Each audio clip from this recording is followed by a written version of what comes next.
What's going on, everyone? This is your host with the most, Philly Jim, coming at you guys with a live stream today. I have my man PR52. We're actually going to be discussing or ranking / discussing the top 10 worst cornerbacks of Philadelphia Eagles history. And that's going to be interesting because I really don't even know how I could narrow it down to like 10 because there's been so many bad ones. But before we get all that, PR52, we got to react to the news of today, which was the Eagles getting a new logo. Well, a new lettering for their logo. So I'm going to pull it up for everyone that's watching to see.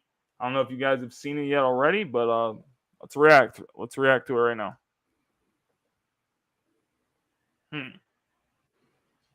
Dude, I don't think I could have made something as good as that. That's excellent. I especially like the exclamation point. It brings more fire and more pizzazz to the team. It does, and it's real groundbreaking because there isn't I don't think I've ever seen anything like it. No, there isn't a single logo in NFL history that's had an exclamation point right next to it. Like, it just really is like Eagles, it stands right? out. Everyone else is like Raiders, it stands out. Packers. Chiefs. Okay, but seriously, guys, this isn't the real one. That was just a joke. But we're gonna pull up like the real version now. So the real version is actually this one right here. That we wait a minute. What is this?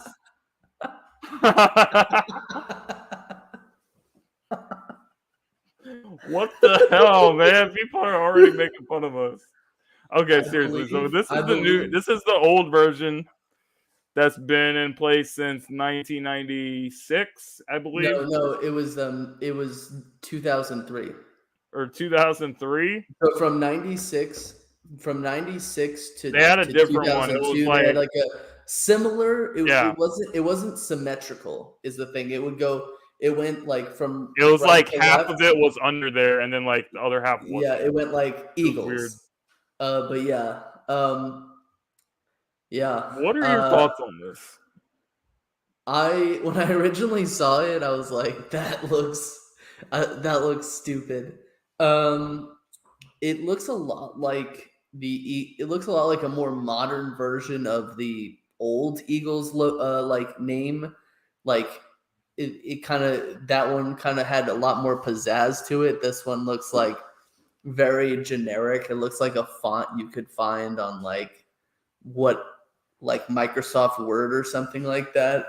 I really do feel like they're trying to go back. I just think they're going to get a new logo. Personally, I think they're going to get it. The Eagles logo, like this eagle right here. I think it's going to be different over the past few years. Are they going to go back to the old version? I don't know, but that logo does not match that like letter font. It doesn't match at all. Like whether they're gonna go back to like Kelly Green or something like that, I think that would match that a lot more.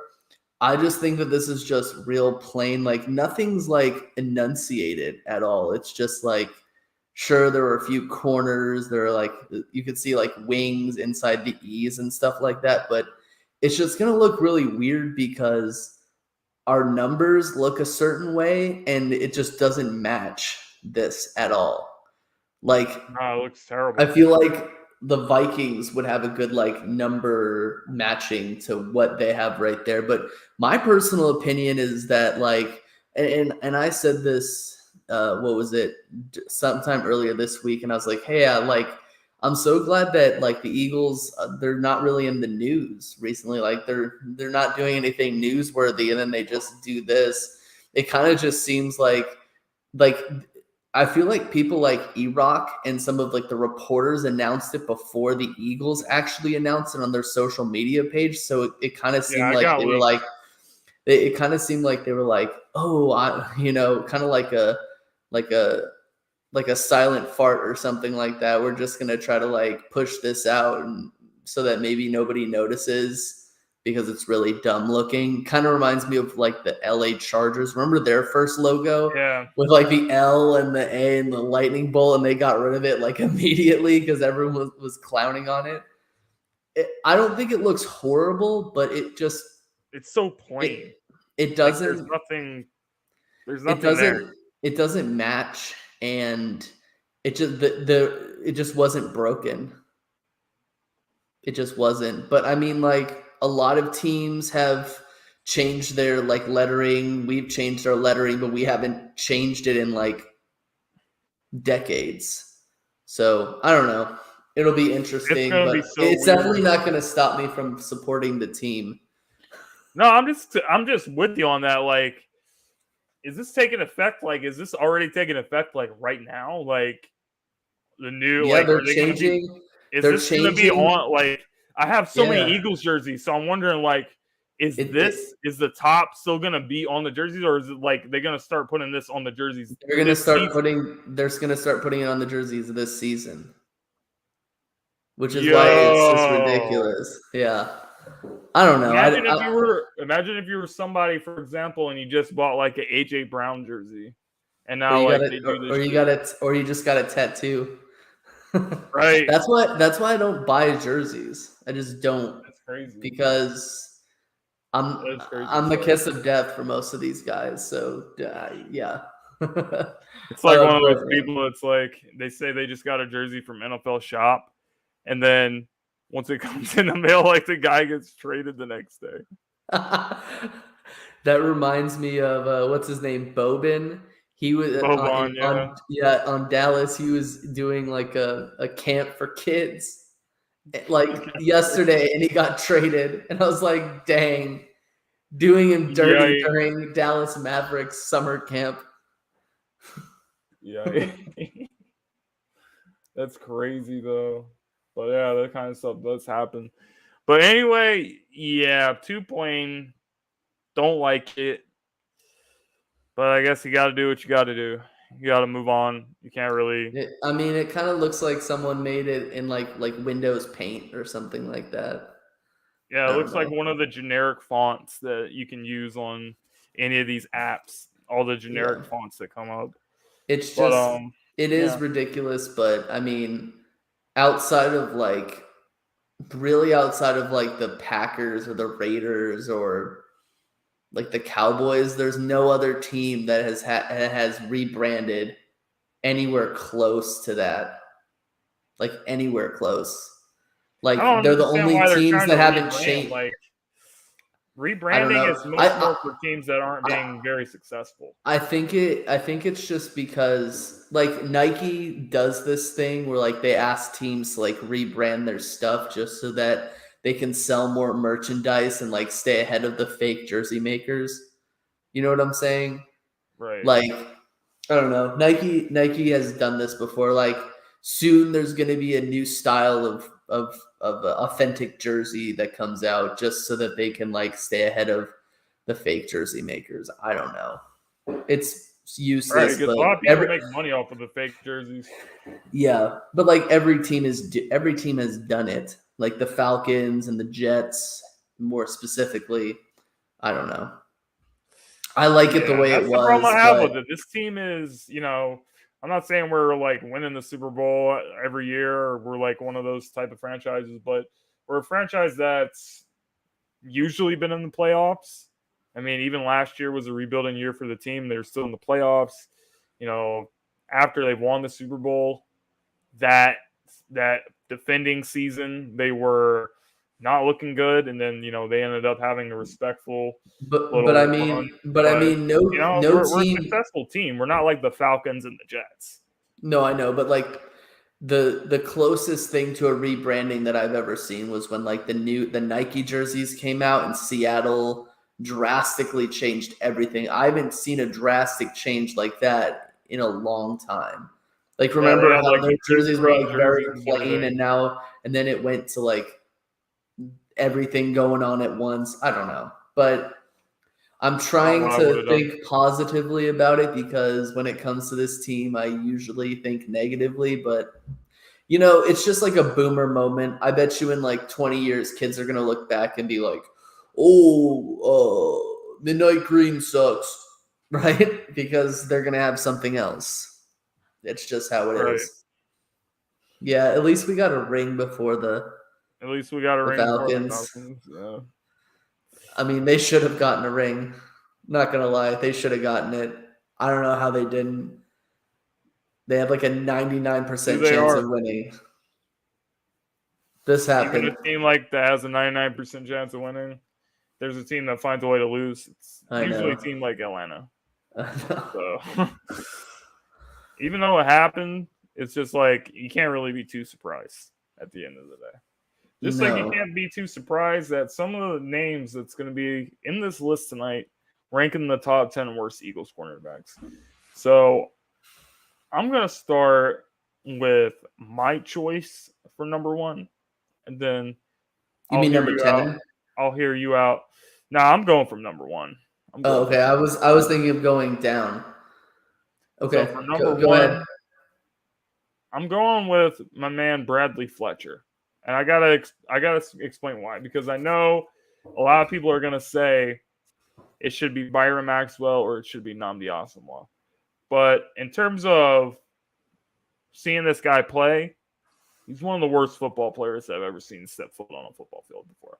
Like, I mean, I don't even remember a time where Bradley Fletcher was turning his head around to make a play on the ball. Like, I'm pretty sure that one time he broke up a pass by accident because it literally hit his helmet and bounced off. Like, I can't believe how bad he was. Everyone remembers the Dez Bryant game where he gave up 3 touchdowns against Dez Bryant and I don't know how many yards. So it was insane. It was insane how bad this guy was. And anytime I'm seeing like a burnt toast corner on TV, it doesn't matter if it's the Eagles or another team, I'm like, he's got the Bradley Fletcher syndrome. That's what I always say. Burnt toast syndrome, Bradley Fletcher syndrome, Bradley Fletcher number one on my list. I'm going to have to counter you there because there were at least 3 times, there had to have been at least 3 times Bradley Fletcher turned his head around because he had 3 interceptions with the Eagles.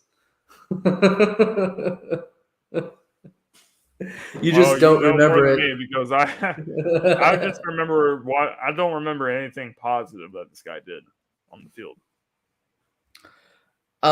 Because I guess I didn't get the memo on this one. I decided to go the opposite direction and start with number 10. But I'm going to do number 10. Go ahead. Jalen Mills.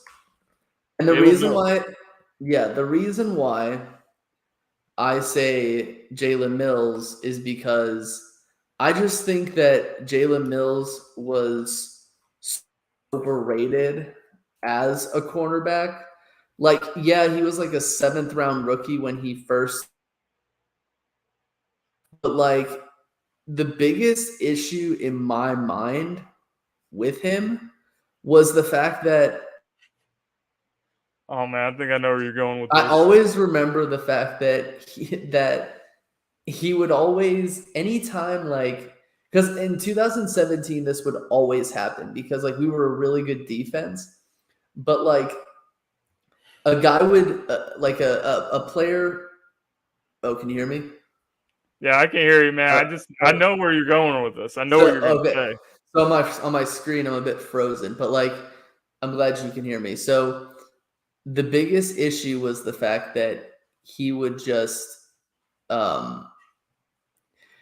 if the quarterback would throw the ball and the ball like it would be a good defensive play or it would be like a complete overthrow and like it would go incomplete and Jalen Mills would just be like he'd wag his finger like that and like you just be like, dude, you didn't do anything. Even fucking do anything, man. You didn't do anything, and it annoyed the living crap out of me because I was like, this guy is just not that good.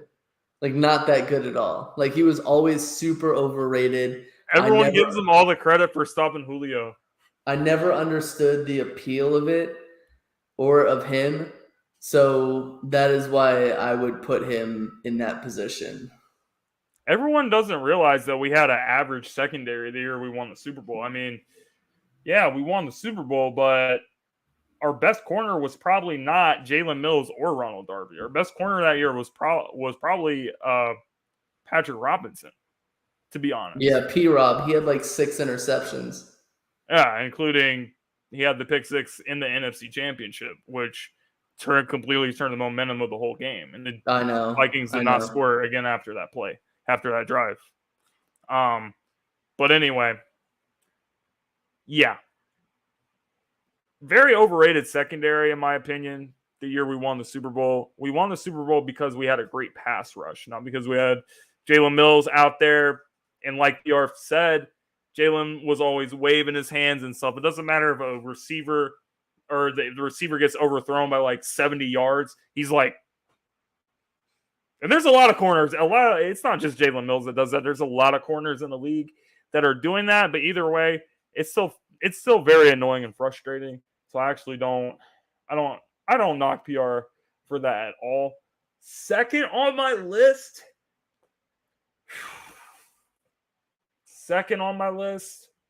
I'm going to go with Nnamdi. And I saw a Go Eagles comment. He said that Nnamdi all day, in his opinion. I feel you on that because you got to look at not only how bad these guys were, you also do have to take into account how much that we paid them.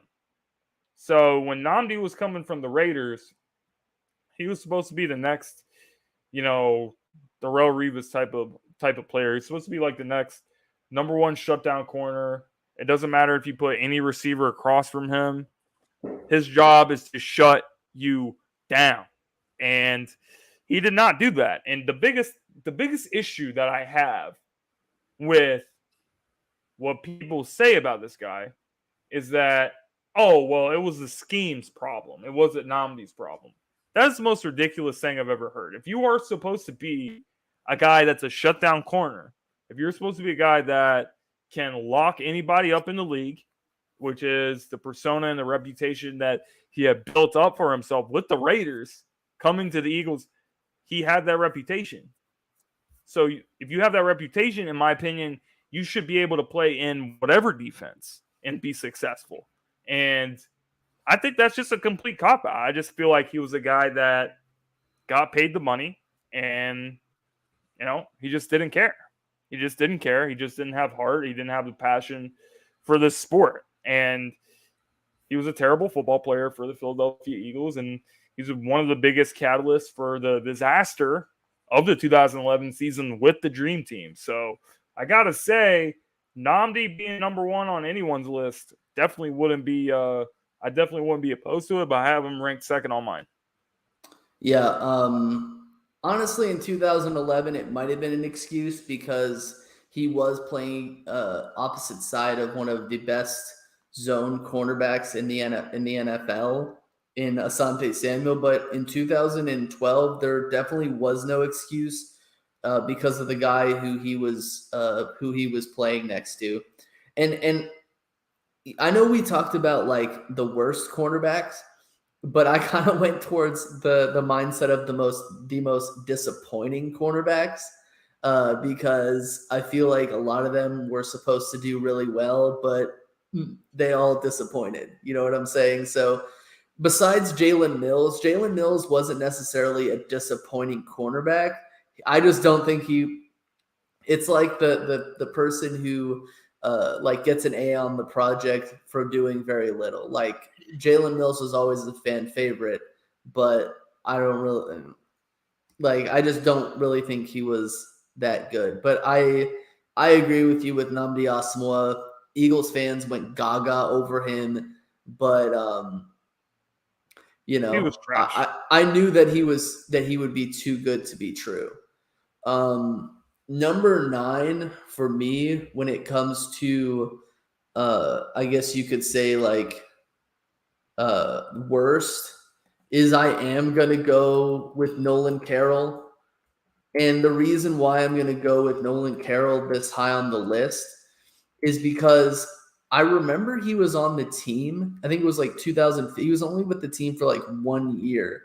but I remember him not doing very much at all. I think he wore like number 23 or something like that. Yeah. And he just wasn't that good. He just wasn't. I can't remember anything he did well, but I remember he existed. And I guess you could say that's all that matters. He existed, but I don't remember him playing well at all. Okay. Well, I remember who he was playing opposite of, but again, that's a situation where like, he only played with the team for one season. He wasn't very good, but but that was number 9. I feel you on that 100%. We're going in opposite trash. directions. Yeah, he was trash, but yeah. I didn't really have any expectation of him at all. He played for like the Dolphins or something before the Eagles or something like that. Yeah, he did. He came from Miami. The funniest thing about Carroll is I didn't even know he was on the team. There's so many freaking guys. Like, I'm going to go with number 3. I'm going to actually go with my boy, Byron Maxwell. Basically, because we paid this guy a lot of money, just like we did Nnamdi Asomugha.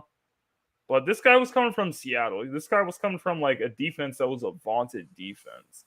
And I think everyone kind of knew that he was a product of their system. But we still went out and paid him. Only for him to be trash, only for him to be burnt toast and get cooked every single game. It was disgusting to watch. That was the offseason of the Dream Team Part 2. 2015. Yeah. That was the Bradford, DeMarco Murray. No. Speedy Eagle. I believe it was Nolan Carroll who did that pick 6 against the Giants. Oh, I think that's what he's talking about. My bad. But yeah, Byron Maxwell was in that offseason where we were like splurging on a bunch of players. And I think it was one of those things where Howie Roseman was like, dude, I've already done this before. Don't do it again. And that's what he did. And I would say, to be honest, Byron Maxwell was worse than Nnamdi Asomugha. That's my hot take. As a player, he was on the Eagles. He was worse. Here's why I have him ranked slightly lower. It's because Byron Maxwell was still flipped in a trade of some sort of value.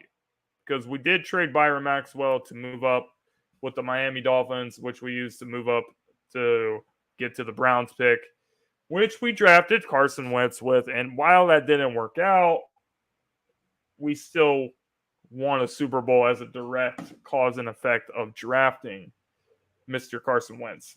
So there was something of some type of value there that we got that we did not get with Nnamdi, that's a part of the reason. It's kind of an indirect reason why I don't have him at worst, but in terms of talent, I see exactly what you're saying. You're probably right in terms of talent, but yeah, I mean, I have a different. There was never a time where Nnamdi got as cooked as Maxwell did. Like Nnamdi was bad quite a few times, but Maxwell got cooked on a regular basis all season. And dude, the 2015 preseason was the biggest cock tease that I've ever seen in my life because, bro, when I saw that preseason, I was like, dude, we could, I was wrong. Maybe we could win the division. Maybe we could get 11 or 12 wins. Because Sam Bradford was cooking. I've never seen Sam Bradford in preseason looks like a in the preseason Hall of Famer. I know he's a Hall of Fame champion of the preseason. Number 8 for me is going to be Carrie Williams. I never liked Carrie Williams. The reason why I have him lower down the list as Bradley Fletcher is because I just think that Carrie Williams was better than Bradley Fletcher in most ways. I did not like the fact that Carrie Williams ran his mouth. I remember him saying something really dumb about Tom Brady one time. I forget what he said, but he was like, Tom Brady sucks or something like that. And he ended up like he pick six Tom Brady in a preseason game, but like Carrie Williams didn't amount to anything on the Eagles at all. Like he was a 2-season player. He was the guy who told Chip Kelly that you're working the defense too hard and we're on the field for way too long, which is probably one of the reasons why he was cut. But I just remember he flapped his gums way too hard for the player that he was. Like if we had Jalen Ramsey and if he was playing, if Carrie Williams played the same way that Jalen Ramsey played, I wouldn't care. Like you can flap your gums as much as you want, but this dude you can back it up. This dude just didn't. The highlight of Carrie Williams' time in Philadelphia was that one time where he got in a fist fight with Riley Cooper after the whole N-word incident. That was probably the highlight of Carrie Williams' time in Philadelphia because no one remembers anything else he did.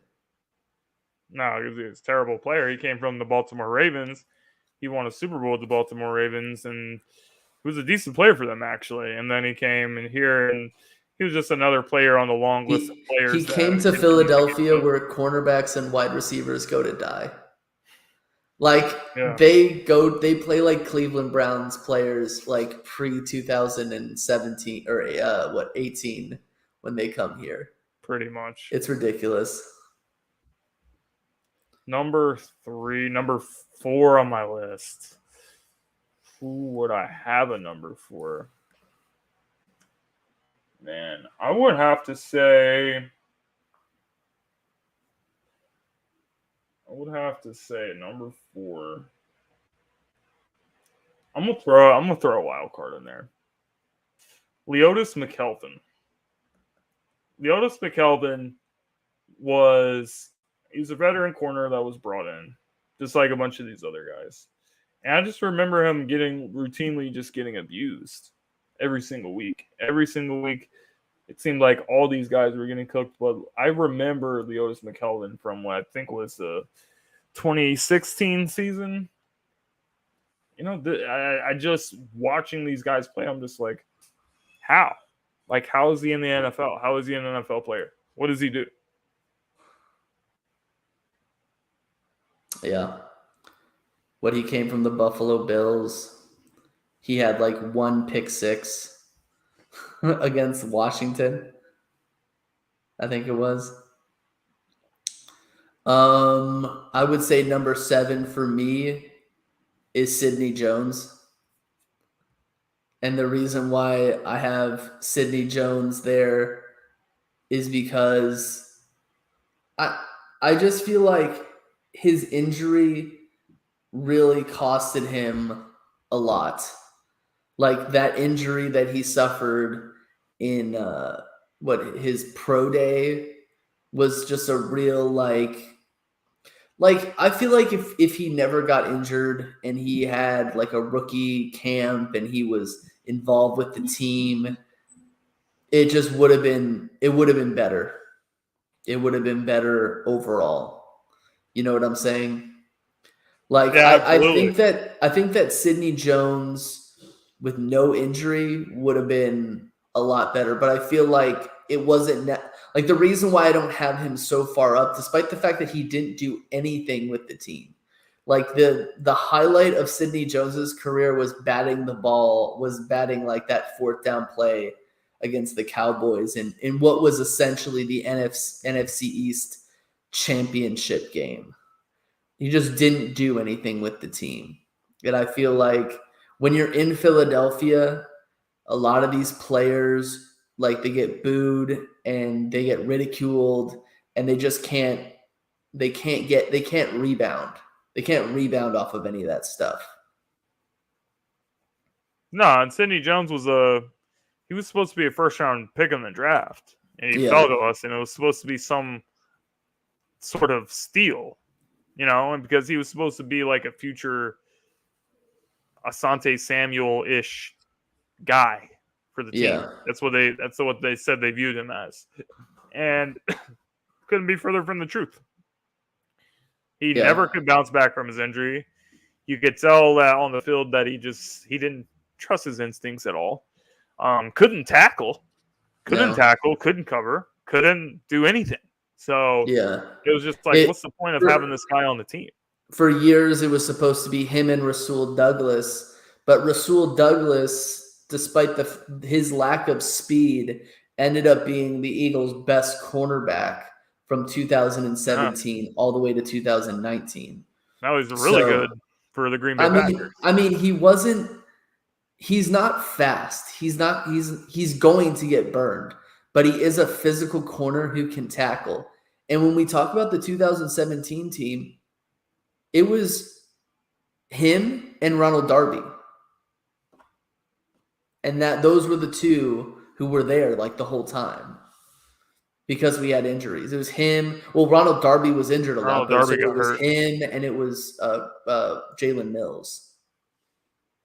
And by the way, I would put Ronald Darby at 11 if I had an 11. Really? But I'm not going to put him on the list.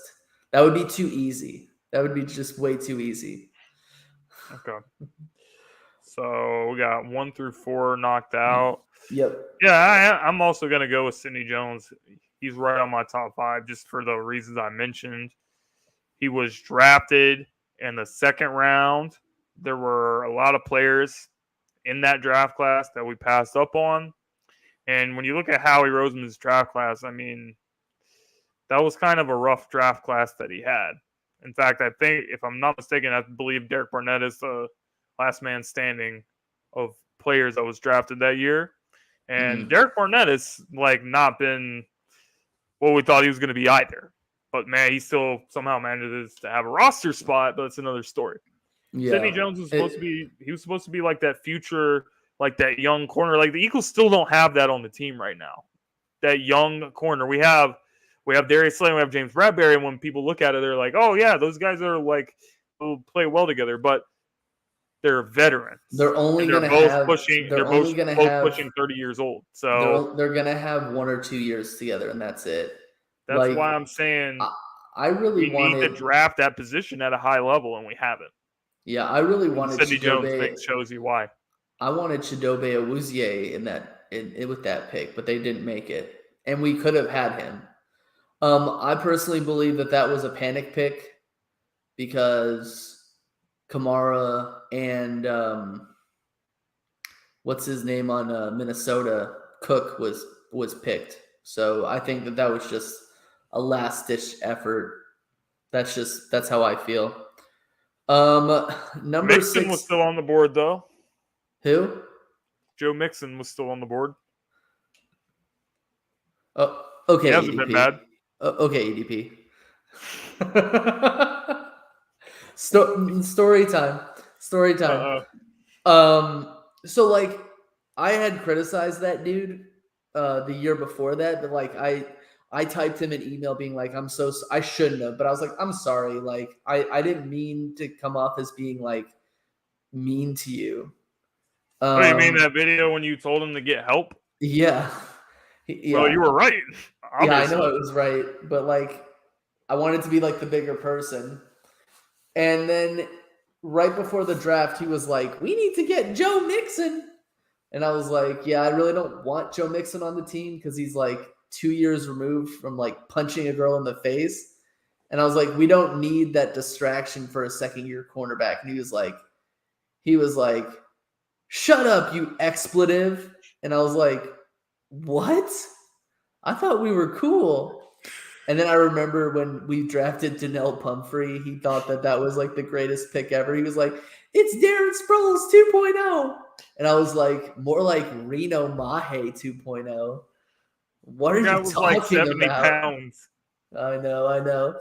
Darren Sproles is short and thick, and Donnell Pumphrey is 5'9" and weighs barely 200 pounds. But yeah, I guess we could have had Joe Mixon, but we didn't. But anyway, lesson learned. Whatever. So where are we at? I'm at. I did my 5. You did your 5. My 6 is someone who I feel this was a player who was thrown into a bad situation when they shouldn't have been. And that was Michael Jacquette. Oh man, that guy sucked too. He was really He's bad. definitely gonna be on my list. Yeah, I mean, I feel bad for him because he shouldn't have even been there. He was in the practice squad. He was just on the practice squad, and they were like, "We have no one else, so go out and play." I felt so bad for that dude. Like, they should have benched him. They should have benched him during that Cowboys game. I don't know why they didn't. Like, you got to take that kid off the field. What was it?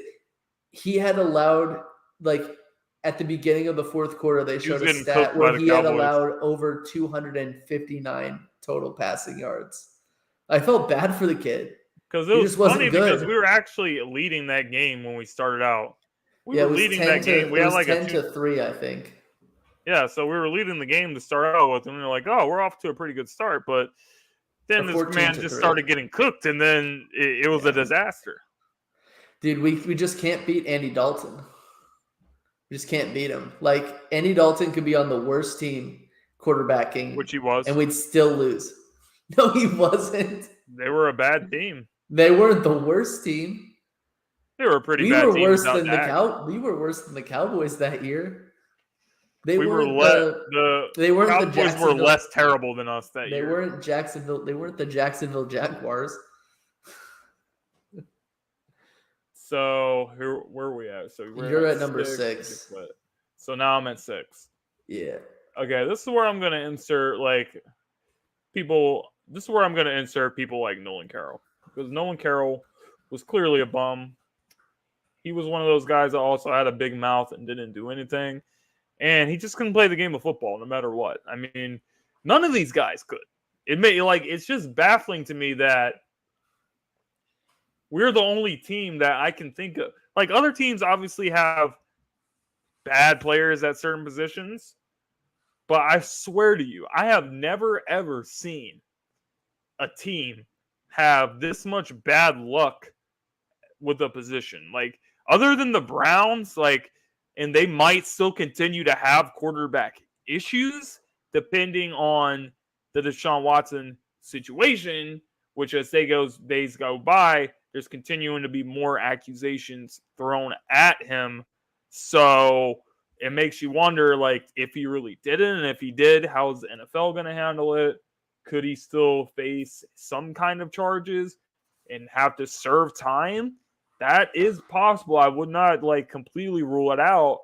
And then you had Baker, who Baker's nothing to write home about. Baker's not a great quarterback by any means, but he's the only serviceable thing that you've had. So, yeah. But the Browns are just going through all these quarterbacks every year. And there's that picture of the guy that has all the Browns quarterbacks' names. It's duct tape, and it's dragging on the floor now. That's how many quarterbacks they've went to. I feel like the Eagles are on the same level in terms of their cornerbacks. So I have not ever seen a team have this little amount of success with the corner position in my life. So yeah, Nolan Carroll definitely going to be on my list. So that wraps me up at number 6, 1 through 6. Okay. So my number 5 is a player who, when we got him, I thought that he was going to be really good. I remember when we got him, I was like, dude, that's a steal. Howie Roseman, highway robbery, good job. Because I lived in the state that he used to play in. I know who it is. And then when he had one game where he had 3 interceptions against what was his name? Brandon Weeden. He played for the Browns. Sucked. And then he had 1 interception against Eli Manning or something like that. And then for the rest of the season, he sucked. It was Dominique Rodgers-Cromartie. He was so garbage. He was trash. I remember when he was really mad that he was playing third cornerback in 2011, and then he finally got the starting position. He played complete garbage. It was like he had never after that Giants game, it was almost as if he was he didn't even know how to play football. And then when we fired Juan Castillo and put in what was his name? Who's the defensive coordinator for the Buccaneers? Bowles. I feel like Bowles was just like, dude, just play back and don't give up a touchdown. I feel like that was the whole strategy, and it made him look terrible. I remember it when we played the Cowboys in like week 15 or something like that. He was terrible. He was awful. I wished that he was not on the team. Jeremiah says he's adding Jalen Reagor to the list. I mean, I think we should try him out at corner. I mean, I think that he prevents us from scoring on offense, so maybe he can prevent another team from scoring. And if you can notice, a lot of receivers that can't catch has had success when they moved to cornerback. I mean, Trayvon Diggs is a guy that played receiver at one point, like his brother did, and he sucked. So Nick Saban told him to play corner. Now he's having a successful career as a corner so far. But that's beside the point. Number 7, I gotta go with my man Carrie Williams at number 7. He was part of the great duo, like Simply Martinez just said. Carrie Williams and Bradley Fletcher. It didn't matter how much Bradley Fletcher got cooked, which he got cooked a lot. Carrie Williams was going to continue to get cooked no matter what, and he had a big mouth, like you said. The only respectable thing about him was the fact that he stood up when Riley Cooper was a racist and, said the N-word and stuff at practice. Like he wasn't dealing with that. So yeah, I respect it 100%. But you know what? Terrible player. Another player that came from a team that was successful, Baltimore Ravens. And when you look at the Baltimore Ravens, when you look at their history, they're like the opposite of us in terms of they always have a good secondary no matter what.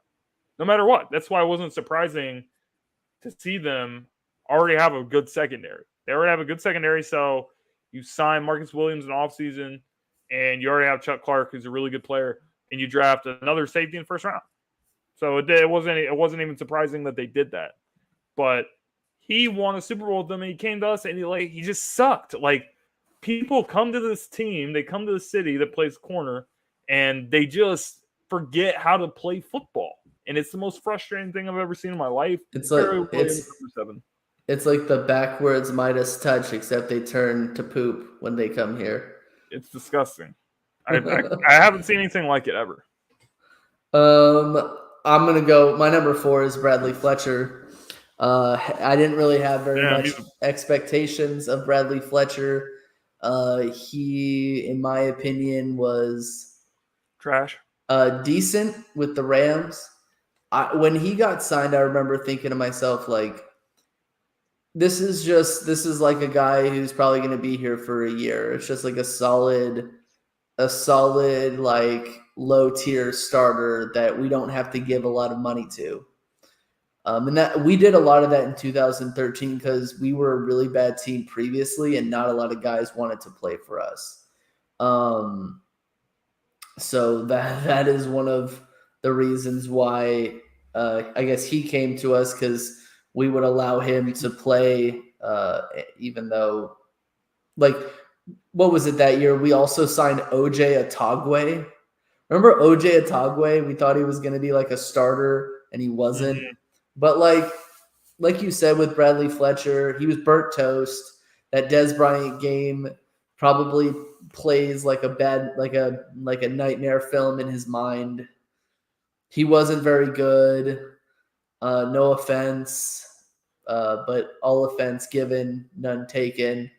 I rank him higher on the list than I do Carrie Williams, just because I think Carrie Williams was objectively better. And he was objectively better. That is what he was. Burnt toast. Burnt toast. That's what Bradley Fletcher was. Burnt toast. Exactly. Bradley Fletcher was burnt toast. So seeing him in the top 5 of your list, definitely not too surprising to see. So I think I'm down to number 8 now.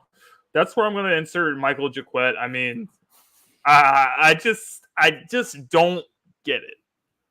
I don't get it. Like, how can you have so many guys deep on the depth chart that are just so trash? Like, it doesn't even matter if you're a star player or not a star player. If you play that position on this team, you are going to suck. And I pray, like, James Bradbury was getting cooked last year with the Giants. There's no question about it. If he gets cooked like that, I'm going to give up. Dude, what number is he? Is he wearing 24? Yeah, I believe so. Oh, he's gonna get cooked. He's gonna get cooked. That number is just cursed. That Who's number the last on good player to wear that number? Jordan Howard. I'm trying to remember, like, Jordan Howard had it. That number. Yeah, Corey Graham, but he played safety. Remember when Corey Graham costed us that Titans game? Yeah, dude, that was like the worst. That was like the worst play I've ever seen by a defensive player. It was like, you cannot let him get the first down. And I was like, you're standing right next to him. Like, at least stand at the first down marker and follow him. That's it. It wasn't even a complex route at all. It wasn't. It was not. You just suck. Number 8. Number 3 for me is going to be Leotis Mcelveen. He stinks. He played for us for one season, had like one interception. It was a pick six in 2016. I think that was against Washington. And that's the only thing I can remember from him outside of absolutely getting his butt whooped on almost every single play after our week 3 game against the Pittsburgh Steelers. After that, he was terrible. Before that, nobody knew he existed because he wasn't getting burnt. And again, 2016 on defense, I thought that we were going to be amazing on defense that year too. Like in the preseason, we were killing it on defense. Those 2 seasons literally taught me, don't pay attention at all on defense at all. If you win games in the preseason, don't worry about it because you're not going to be that good. Definitely not going to be that good. So, number 9, I got to go with DRC. I know you mentioned him earlier. DRC was a player that was a big name player. I don't think he was as big of a name player like someone like Nnamdi Asomugha was, but he was still a very big name. He was supposed to be a huge pickup for us, and he just couldn't get it done. He couldn't do anything right, and the team continued to get cooked. All of these guys, like, I feel like there's not even that much of a difference in these guys on the list because all of them got cooked. It was mind-boggling to watch a guy that was pretty successful up to that point come to Philly and just it was horrendous. It was horrendous. So it might be not all on these guys. As much as I hate to say that, part of it could be on the coaching, and the way we have developed that position has just been absolutely terrible. But terrible. I mean, you can't forget the simple stuff. You can't forget the fundamentals of the position. You can't forget stuff like that. That's stuff that's, you're just supposed to know how to do that stuff, and then you're just not doing it. So I think that for a while the coaching was really bad. Like, I'll never forget. We had our freaking offensive line coach, Juan Castillo, become the defensive coordinator. I know. What the hell does that make? That makes no sense. Well, I'll never forget remember that one game against the Packers we played where we won like 31-24 or something like Walter that. Thurmond, yep. Yeah, Walter Thurmond was a beast for like one game. But it was that game where we played against the Packers, and I remember getting so upset because Avonte Maddox was playing an outside cornerback position against Devontae Adams, and he was playing so far off, like giving Devontae Adams so much. And I was like, you have to play physical against him. And I'll never forget that they switched Avonte Maddox. I think. Oh no, Avonte Maddox got a concussion, I think, and then because Sendejo ran into him. Yeah, like an idiot. That if we're gonna make a top 10 worst safeties list, Sendejo has got to be like number 2 or number 3. But I remember we put Rasul Douglas on him, and the first play, Rasul Douglas jams him at the line, and he falls over, and they can't make the play. And also, we won that game because Devontae Adams got injured. Like, you can't tell me anything different. Like, the Packers absolutely fell apart. Dude, we beat Aaron Rodgers after winning our first Super Bowl. I guess was I next for number 2? Yeah, I think we both got one left. Number 2 has got to be Nnamdi Asomugha. When it all comes down to it, the expectations were very high, and he never played up to the expectations that he needed to. Call it age, call it the scheme, call it just being just wildly overpaid as a player. He just wasn't that good for us. And I think he ended up playing for like the 49ers or Seattle afterwards, and he just still wasn't anything to write home about. So, like, he was a guy who played all of his good years in Oakland. And I don't know if it was because he didn't play good receivers or if it was because quarterbacks respected him and didn't throw at him. I don't know. I just remember the reason why I was excited to see him was because, like, from the time he was a Raider, from like 2004 all the way to 2010, the Raiders never had a winning season from what I could remember. Never went to the playoffs. Were consistently like the jokes of the league. And I think any Raiders fan could tell you that. But I just remember thinking like, wow, like we have a really good player here. I wasn't coming out and saying like, he's the greatest player ever, like a lot of people were. But he was, like you said, he was definitely a huge disappointment.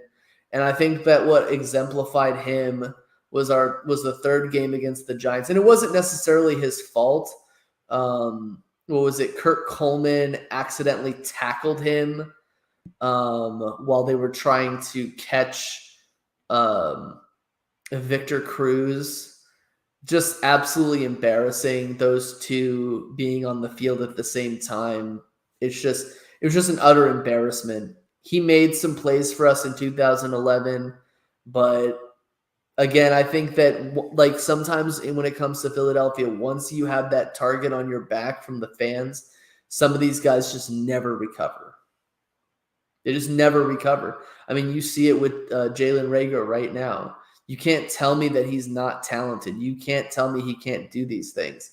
But once the fans have you, once you're in their like target range and they're starting to heckle you, some of these players just can't rebound.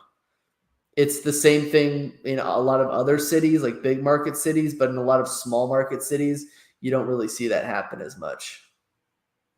Nah, it's a tough place to play, absolutely.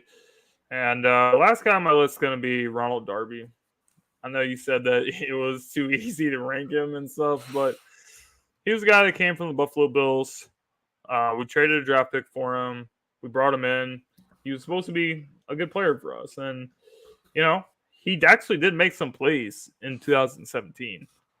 But after that, he was injured in 2017, came back for the playoffs, and he just wasn't a good player. I mean, he was a part of the Super Bowl. Everyone talks about how great of a Super Bowl that was.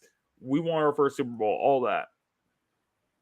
But there's a reason the team gave up a world record to Tom Brady in terms of Super Bowl passing yards. And that was because Jalen Mills, Ronald Darby, none of them could cover. None of them could do anything. That's why, you have people like Danny Amendola. Like, it's one thing if you get cooked by somebody like, Devontae Adams, DeAndre Hopkins, people like that. But, someone like Danny Amendola, these are average receivers. These are like Bill Belichick system receivers that you're going to let him score like 200 yards on you. Tom Brady could have very well been the second player in NFL history to win the Super Bowl MVP in a Super Bowl where they lost. He could have very well. I mean, he had like 3 touchdowns, 4 touchdowns, something like that. I think he had 3 touchdowns. He had 500 yards, no interceptions, 1 fumble. That's an elite performance for anybody, for any quarterback. That's an elite performance at the greatest stage. And I think that would have been his greatest. He never threw for better passing statistics in his whole career. Like, even when he beat us in Super Bowl 39, he still wasn't playing at that level. It was ridiculous. And with who he played, we knocked out their best receiver in the second quarter. That just goes to show how good he was in that game and how much he made changes to. Yeah. Darby got cooked. And again, I don't put Darby on this list just because that 2017 season, he was really good. He was our best corner that year, despite the fact that he was injured all the time. That's the only reason why I don't put him on this list. And I put Mills on this list because I feel like Mills never really did anything for us outside of a few finger wags every time he was on the field. Every time a guy threw over his head, over the receiver's head, or too low. Number 1, it's got to be Byron Maxwell. Got to be Byron Maxwell. The most, I would say, the worst receiver on the team. What was it? We paid him $64 million or $69 million for 4 years, which was, I believe that had to have been a record at that time. We all thought we were getting like we all thought we were getting like a Darrelle Revis type of player, but we ended up getting like more like a it was like a Darrelle Beavis type of player, like just a complete Beavis. And he was terrible. Again, this was another player who in preseason we thought he was going to be great because he intercepted Joe Flacco, but he ended up being like complete and utter trash. No one will ever the worst performance. Look, we talked about Michael Jacquette having the worst performance out of any Eagles cornerback ever, like allowing 259 yards in 3.5 quarters. That dude was paid league minimum.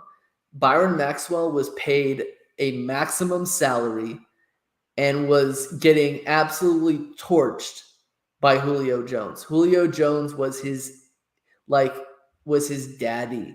Okay, when you look in Julio Jones's like wallet, like you know how parents carry like pictures of their kids or their grandkids in their wallet, like Julio Jones carries a picture of Byron Maxwell in his wallet, with his like class picture and a little bow tie like that, like in a clown nose. Okay, he stinks. He was his dad.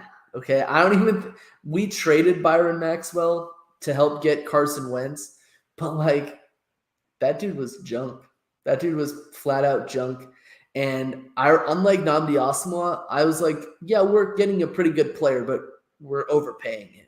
So I'm not gonna say I was 100% right, but you were mostly right. I was 70% right, 65 maybe. But he was bad. That was a bad player. And just like a lot of the players that we got in 2015. Like Kiko Alonso. He was like Kiko Alonso bad. Absolutely. Funny story. Kiko Alonso went to my rival high school. Really? Yeah.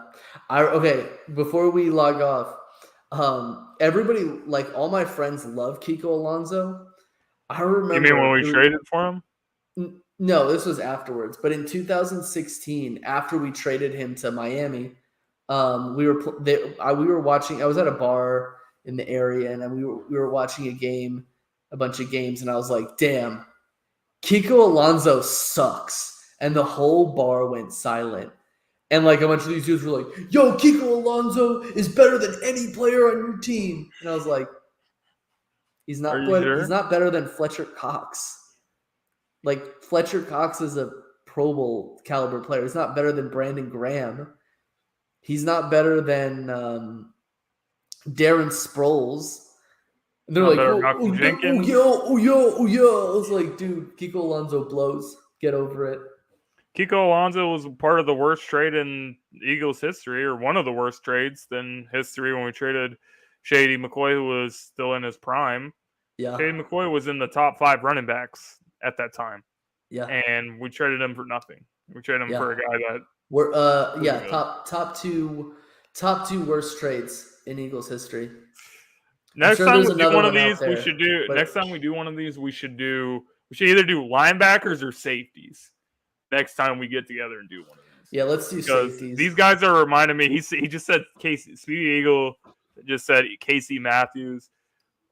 I could definitely name a shit ton of linebackers right now, but it'll take too long. So before we log off, like, remember when I said that I stopped watching Eagles live? Did you understand what I was saying? Yeah, what did you mean by that? I thought you were saying, like, you haven't watched them play. You mean, like, you haven't been to a game? Froze up. I remember when the Eagles drafted Casey Matthews, and I remember everyone was like, "Oh, he's Clay. He's Clay Matthews' little brother. He's like, whatever. He's the nephew of Clay Matthews, the other Clay Matthews. It's like when people said Jordan Matthews. When they said Jordan Matthews was related to Jerry Rice. Yeah, right. They were like, he's got bloodlines. And I was like, dude, we drafted this kid in the 4th round, some unknown kid from Oregon. Dude is he's in one of the worst systems for a linebacker. This kid's gonna get eaten up. And I remember, like, Eagles lot. Do you know who Dave Spadaro is? Yeah, he's like one of the guys that covers the Eagles. Yeah, like Mighty Iraq used to be on Eagles Live, like as like a correspondent at like so it was like a show. It was like a show on PhiladelphiaEagles.com. I was like, and like it's basically like state-run media. Like if you don't say nice things about the players, you're going to get fired. Basically, like Jeffrey Lurie is going to he's going to clap you. Okay. You're not going to work for the team anymore. That's why like a lot of people like left, because like they didn't want to be part of state-run like media. But I was like, I never watched Eagles Live again after that season, because I was like, this guy stinks and you guys keep hyping him up like he's going to be the greatest thing ever. Like Andy Reid was like, yeah, he's going to be really good. Time is yours. Time is yours. Andy Reid. I don't know how many times I've seen Andy Reid in a press conference say, "Oh, we got to do a better job, guys." Yeah, got to do a better job. This was on me. Time is yours. I take full responsibility. I take full responsibility for this loss, and I'm gonna coach Kansas City, and we're never gonna have a losing season. It's like that's why Andy Reid wasn't respected. Everyone said he was a choking coach, but he had a choking quarterback. I ain't gonna go there. He had a bunch of choking quarterbacks. Yeah, let's not forget Kevin Cobb and Michael Vick and Mike Kafka. So Mahomes was the first great quarterback he's ever played with or coached, and you see the result. Not really much to say. Imagine if instead of Donovan McNabb for 10 years, you had Tom Brady for 10 years or Aaron Rodgers for 10 years. Andy Reid would probably still be the coach of the team right now. He's a good coach. No one can deny that. I mean, Mike McCarthy was the coach of the Packers, and then he got fired. Oh, that's because Aaron Rodgers. I feel like Aaron Rodgers is very hard to work with. His family hates him, but he's really, really good. You know what I'm saying? I feel like Aaron Rodgers would have gone rogue on Andy Reid. I just think Andy Reid just needed to get out of here. He just needed to get out of here. It was his time. But I got to get out of here. This was if you want to shout out anything, go right ahead. I want to give a shout out. I want to give a shout out to Donovan McNabb for giving me a $5 discount for coming to his parties. I only had to pay $15 instead of $20. Okay, well, yeah, glad you got a good deal with that and everything. But anyway, one time, my dad saw Donovan McNabb in an airport right after he got traded to Washington, and my dad whipped out a receipt, and he was like, "Can you sign this for my son? He really likes you." Did he do it? Yeah, I don't know where it is because I don't know where it went, but he signed a receipt. He gave it to you? He gave it to my dad. Yeah, my dad. That's gave hilarious. It to McNabb. He signed it, and then McNabb gave it to me.